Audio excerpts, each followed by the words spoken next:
buenas, queridos oyentes. Nos volvemos a encontrar en esta segunda parte de la sección Falando del Mercosur de nuestro podcast Diálogo Internacional, en la que hablamos sobre el Mercosur con nuestra invitada especial, Eduarda Silva do Nascimento, Edu para los amigos, de nada menos que Brasil. En el episodio anterior hicimos una revisión del pasado del Mercosur, cómo se construyó, los desafíos que afrontó, aquellos que superó y sus logros. En esta ocasión nos ocupa la actualidad del Mercosur. Vamos a conversar con Eduarda sobre qué está pasando con el bloque, haciendo particular énfasis en las posturas de los actuales mandatarios de Argentina y Brasil, así como el rol que cumplen Paraguay y Uruguay en algunas cuestiones particulares. También vamos a explorar el papel que juegan los actores extrarregionales como los Estados Unidos y China. Nuevamente quisiera darle la bienvenida a Eduarda. Edu, ¿cómo estás? Hola Lu, hola Maxi, ¿todo bien? Gracias por tenerme aquí nuevamente. Somos nosotros los que te agradecemos. En este episodio y sobre todo el próximo que se vuelve riquísimo tenerte acá. Como dijo Lu, hoy empezamos a hacer un poquito más de análisis y tener tu perspectiva como brasileña es invaluable. Por eso, muchísimas gracias. Un placer. Bueno, a ver, ¿dónde estamos parados hoy? Qué pregunta. A mí me parece importante comenzar con un dato que llama la atención. Según el CEI, Centro de Economía Internacional del Ministerio de Relaciones Exteriores, Comercio Internacional y Culto de Argentina, la participación del comercio intrazona, es decir, dentro del Mercosur, en 2024 estuvo en sus mínimos históricos. El CEI compara este dato con el de otros bloques como el de la Unión Europea, el TEMEC, que es el Tratado de Libre Comercio entre Canadá, México y Estados Unidos, y la ASEAN, la Asociación de Naciones de Asia Sudoriental, y por ejemplo para 2022 la participación del comercio dentro del bloque de la Unión Europea era del 60% sobre el total, mientras que en el caso del Mercosur apenas era de cerca del 10%. Amigo, a ver, o sea que lo que comercian los países en la Unión Europea entre ellos es mayor que lo que comercian con países extrarregionales, ¿no? Exacto. El informe también indica que esto pone en evidencia que en la última década el Mercosur ha perdido relevancia para los países del bloque. ¿Estás de acuerdo, Edu? Bastante de acuerdo. Voy a tomar simplemente el ejemplo de Brasil. Para 2024, del total de exportaciones de Brasil, el 28% fueron a China, el 12% de Estados Unidos y recién el 4% a Argentina. Ni que hablar de Paraguay y Uruguay, que entre ambos países nos representaron 2%. Y respecto a importaciones, la situación es similar, pero Argentina se desplaza a cuarto puesto, superando por muy poco a Alemania, ambas con aproximadamente 5%, con origen de importaciones brasileñas. O sea, comercialmente la región no tiene gran protagonismo, para Brasil al menos en términos relativos. ¡Qué traición, eh! Porque para Argentina, Brasil es tanto el principal origen de importaciones como de destino de exportaciones. Si no me equivoco, en ambos casos con participación de cerca del 20% del total. ¿Y Uruguay y Paraguay? Ah, y Bolivia, que recordemos que ahora es parte del Mercosur. Justo eso estaba chequeando. A ver. Sí, acá, mira. En importaciones, Paraguay nos representa un poco más del 5% y en exportaciones casi un 2%. Y Uruguay un 2,60% de exportaciones y un poco más de un 1% de importaciones. Bolivia alrededor de un 1% en ambos casos. Igual con lo que me quedo aquí es con lo siguiente. Argentina y Brasil, que son las dos principales economías no solo del Mercosur sino de Sudamérica, tienen una asimetría enorme en la importancia que una tiene en el comercio de la otra. Retomo nuestros datos y los de Edu para que quede claro. Brasil representa para Argentina alrededor de un quinto de su comercio exterior, mientras que Argentina para Brasil cerca de solo un 5%. Ahora, Edu, ¿por qué consideras que pasa esto? Mira, tenemos que tener en cuenta la estructura económica tanto de Argentina como de Brasil. Ambos son grandes productores de soja, de petróleo crudo, siendo ambos productos de sus principales exportables. Si bien hay cierto dinamismo en el complejo automotriz, queda claro que no es preponderante como para saldar esta simetría que marcas.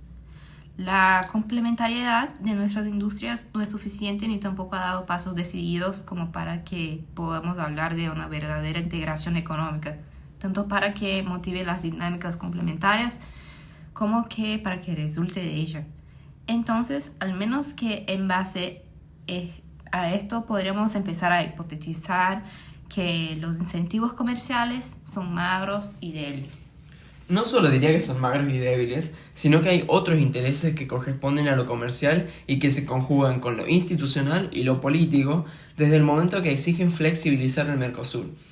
Sobre esto hay que tener en cuenta dos cosas.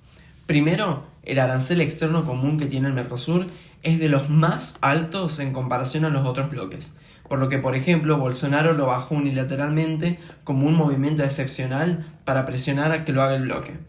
Segundo, la cláusula cerrojo, que si recuerdan lo dijimos en el episodio anterior, establece que los acuerdos comerciales con terceros países solo se negocian de forma conjunta. Ampliamente criticada, sobre todo por los sectores y actores más adeptos a liberalizar el Mercosur. ¿Qué es lo que quiso hacer la calle Pou hace un par de años y lo que quiere hacer hoy Milei, no? Exactamente. Hablemos un poco de Uruguay.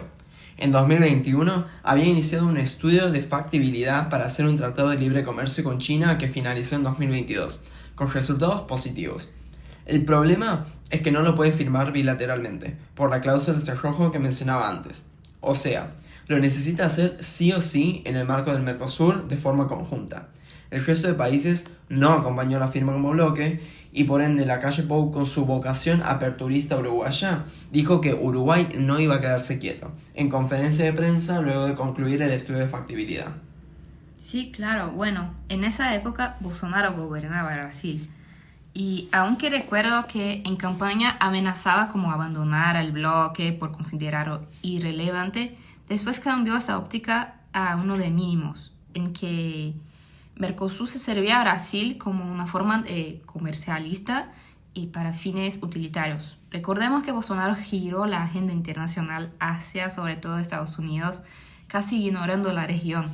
Por eso, en algún punto apoyaba que los reclamos uruguayos, a la vez que tenía los suyos propios, refiriendo en particular a la baja de arancel común externo y las barreras comerciales internas, como mencionó Maxi recién.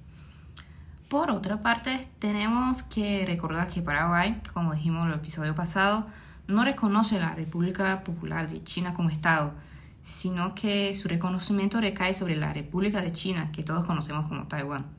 Entonces, es complicado pensar cómo se podría hacer un tratado de libre comercio en el bloque con un Estado al cual uno de nosotros miembros no reconoce. Aún sí, habrá que ver qué hace el nuevo gobierno uruguayo con la presidencia de Yadu Orsi. Tengo entendido que, poco a diferencia de la calle Pou, Orsi busca un fortalecimiento del bloque. Y sí, lo que le complica un poco más las cosas a Milei, que quiere firmar un tratado de libre comercio con Estados Unidos. Le habría servido coincidir con la calle Pou y Bolsonaro. Pero bueno, es uno de los grandes problemas del Mercosur. Por lo que vemos, esa alternancia constante entre políticos con distintas ideologías que afectan su política exterior y por ende sus estrategias de inserción internacional. Salvo Brasil, hasta la llegada de Bolsonaro, en la región no hay políticas de Estado respecto a sus políticas exteriores, y menos referidas al Mercosur. Aunque insisto, Brasil en algún punto sí tiene un mandato constitucional respecto a mirar hacia la región. Pero los vaivenes ideológicos, como se vio con Bolsonaro y ahora con Milei en Argentina, no ofrecen prospectos optimistas para fortalecer al bloque. Bueno, Milei tuvo mucho que decir sobre el Mercosur hace un par de meses. Tengo que mencionar que Milei asumió la presidencia pro tempore por 6 meses el diciembre pasado, de 2024. O sea, al momento de que estamos grabando este episodio, se encuentra en sus últimos días presidiendo el bloque. En la toma de posición dijo, y escuchen: el Mercosur, que nació con la idea de profundizar nuestros lazos comerciales, terminó convirtiéndose en una prisión que no permite que sus países miembros puedan aprovechar ni sus ventajas comparativas ni su potencial exportador. Mirá el concepto de prisión que usó. Sí, pero ha ido más allá e invitó a los países hermanos a ser honestos intelectualmente y aceptar que el modelo estaba agotado. Después dijo: porque es el comercio lo que genera prosperidad y lo que va a terminar con el gran flagelo latinoamericano, que es la pobreza abyecta de nuestros pueblos. Ganemos autonomía sin dejar de respetar los acuerdos que nos hermanan. Y si los que nos hermanan es comerciar libremente entre nosotros, propongo que aflojemos las ataduras que hoy nos ahogan en vez de fortalecernos. Este bloque no puede seguir siendo un cepo que limite a nuestros países. Debemos dejar atrás esta etapa caracterizada por la mera administración de acuerdos, el exceso de regulaciones y la implementación de normas que frenan tanto el comercio interno como el resto del mundo. Porque si el bloque no es un motor dinámico que facilite el comercio, que impulse la inversión y mejore la calidad de vida de todos los ciudadanos de nuestra región, ¿cuál es el sentido que tiene? Llamamos a recordar el propósito original del Mercosur y a hacer una evaluación de si ha estado a la altura de cumplir esos objetivos, porque a las instituciones no hay que evaluarlas por sus intenciones, sino por sus resultados. También criticó el arancel externo común, siguiendo un poco la línea de Bolsonaro, dado que según Milei tiene como consecuencia encarecer la vida de los ciudadanos y niega la posibilidad de mejorar la calidad de vida. Además, fue duro en decir que la consolidación en bloque común no solo no nos hizo crecer, sino que nos ha perjudicado. Fue incisivo en su comparación con otros países regionales, como Chile, destacando su apertura al comercio en contraposición a la prisión con la que interpreta el Mercosur. Claro, como decía recién, Milei quiere hacer un tratado de libre comercio con Estados Unidos y el Mercosur, sobre todo por la cláusula de cerrojo, es una traba en su prisma. En ese mismo discurso que escuchábamos recién, mencionó que allá cuando Estados Unidos promovió el área de libre comercio de las Américas, o el ALCA, a fines de los 90 y principios de este siglo, con el rechazo que se determinó en la cumbre del Mar del Plata de 2005, perdimos esa oportunidad, la de tener el libre comercio con Estados Unidos. Dijo que mientras el mundo iba hacia un lado, nosotros fuimos para el otro. Cabe recordar una anécdota un poco graciosa cuando Hugo Chávez, el entonces presidente de Venezuela, que recordemos está suspendida como miembro del Mercosur, dijo en la cumbre de Mar del Plata algo que va a quedar marcado en la memoria colectiva respecto al ALCA. Vamos a decirlo, ALCA, ALCA, al carajo. ALCA, ALCA, al carajo. Y ya que mencionamos a Venezuela, me parece importante mencionar respecto de la ambigüedad de las instituciones de Mercosur, que hubieran reclamos sobre la activación de la cláusula democrática del protocolo de Ushuaia para suspender Venezuela en 2017, pero no cuando se realizó el impeachment de Dilma Rousseff allá por 2015-2016.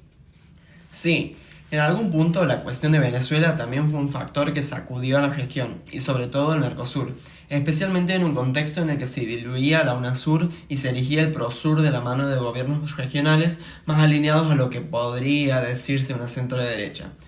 Recordemos que la UNASUR, o Unión de Naciones Sudamericanas, era de alguna forma la plataforma de Brasil para fortalecer su presencia en la región y vigorizar su imagen como líder regional frente al mundo. Pero con la destitución de Dilma y la llegada de Temer al poder, que era su vicepresidente, y la llegada de Macri en Argentina, Piñera en Chile y otros mandatarios, empezó a pensarse la UNASUR como muy politizada, cargada de ideología, particularmente por el rol de Venezuela con Nicolás Maduro y Bolivia con Evo Morales, en la organización y el enfrentamiento entre las ideologías de cada alineamiento, lo que llevó al abandono de la organización por parte de Argentina, Brasil, Chile, Colombia, Ecuador, Paraguay y, si no me equivoco, Perú, entre 2018 y 2019, quedando prácticamente obsoleta en la actualidad. Entonces la plataforma regional que le queda a Brasil es el Mercosur, al menos en el marco de América del Sur, porque también está la CELAC.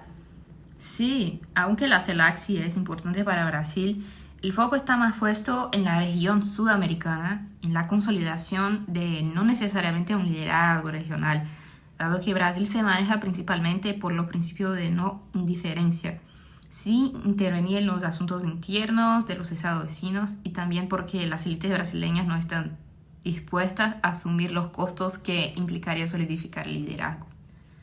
Bueno, sin embargo, si le interesan las cuestiones de seguridad, defensa e infraestructura, convergamos que Brasil comparte fronteras con todos los estados sudamericanos excepto Chile y Ecuador, lo que le presenta imperativos comerciales y securitarios. Así, Brasil configura esta lógica de la no interferencia y, sobre todo, pretende servirse de la imagen de un líder regional para proyectar su inserción internacional. Es en este aspecto que el Mercosur entra en el cálculo. Claro, y Edu, entonces, ¿de qué manera le sirve a Brasil el Mercosur?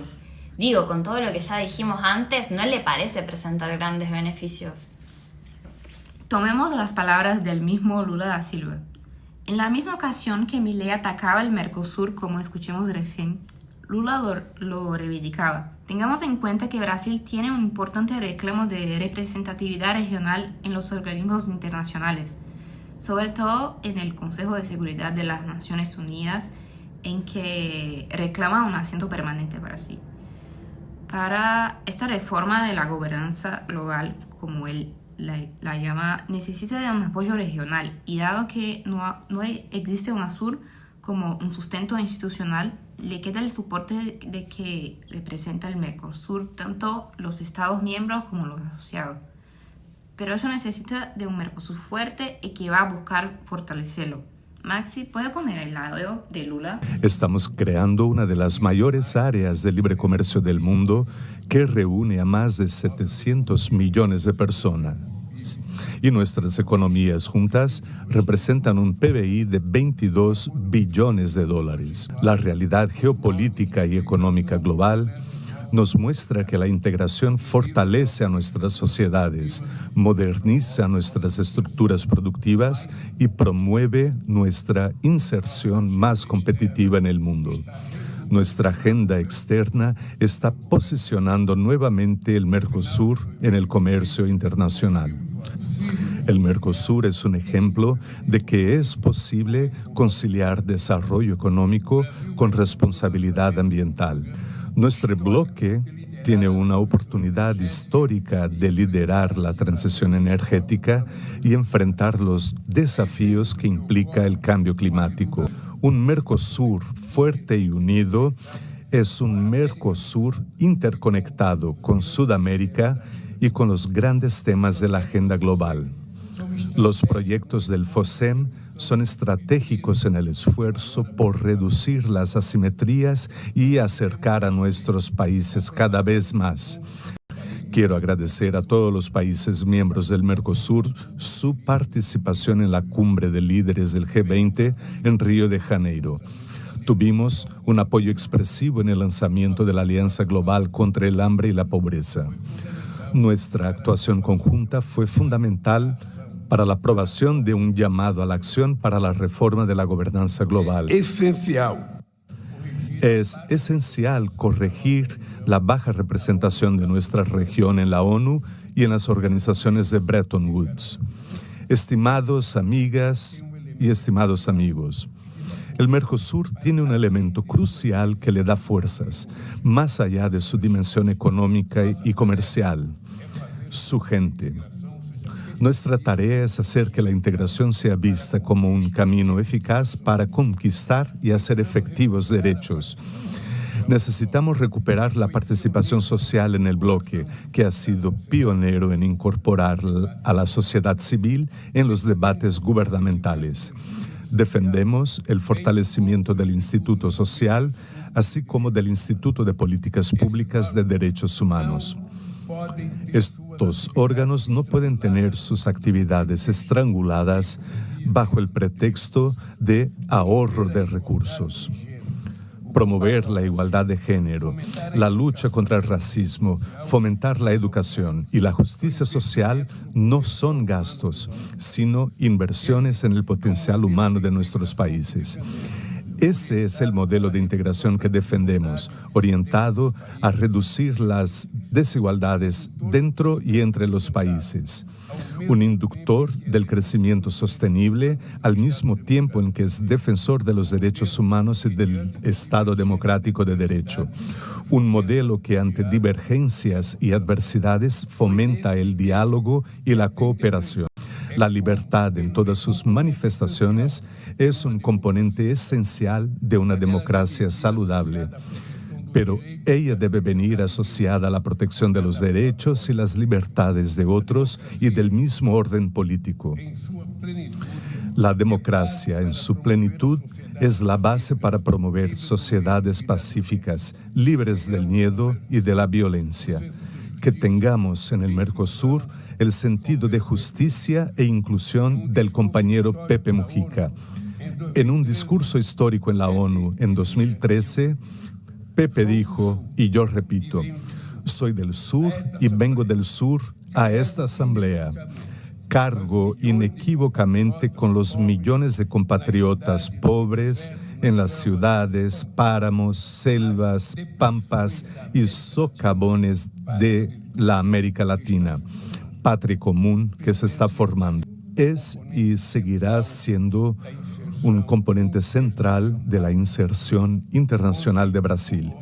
Cuenten con nosotros para fortalecerlo aún más. Muchas gracias.